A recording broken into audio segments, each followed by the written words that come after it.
Ito, kumain ako, guys. Ito po, Hello. Magandang umaga po sa inyo. Kami po ngayon ay nasa kalagitnaan ng tubigan. Parang. Kasama ko pong aking mga basher. Kita nyo naman po, ang init ng panahon. Kami po ay maglilinis ng church. At may practice po kami. May practice po ako ng worship. And kami po ngayon ay walang sasakyan. Meron pala po, wala lang driver. Kasi hindi naman ako maalam, kaya lakad kami. Ito naman po eh. Tignan nyo, hindi pa nga nakakalayo sa amin. Ay, tignan nyo, gaganda ho ng palay. Pakikita ko po sa inyo. Wait lang po. Ay! Yan, kita nyo po yan.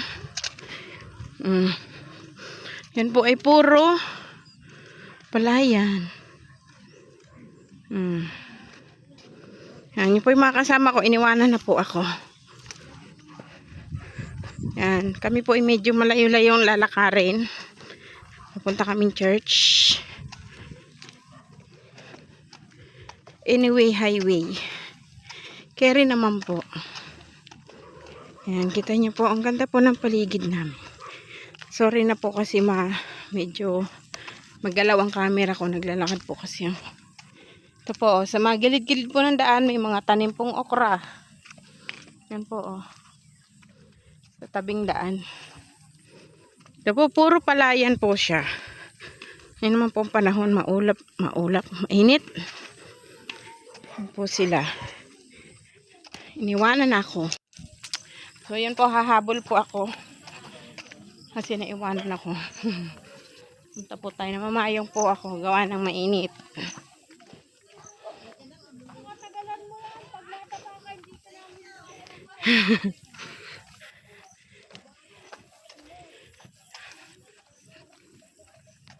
Bakit ako? Hello po. Yan, kita nyo naman po kung gaano kaganda ang aming lugar.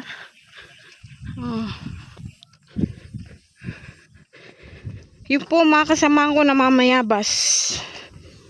Highlights natin. Yun po sila namamayabas. Kita nyo po yan, namamayabas po. Puntahan po natin at ako po ay medyo naiwanan na. Ang ganda po ng init ng araw. Ayan. Kami po yung naglalakad, exercise. Ito po yung bayabasan namin. Wala na pong bunga. Nakuha na po na rin mga are. Ay, malayo-layo po ang aming pupuntahan. Pero kaya naman pong marating. Yung may paglingos pa eh. Kami po ay sama-sama. Bigyan ko po kayo ng word of encouragement ngayong araw na to. Sabi po sa Mateo 6:33, seek first the kingdom of God and all His righteousness, and all the things shall be added to you.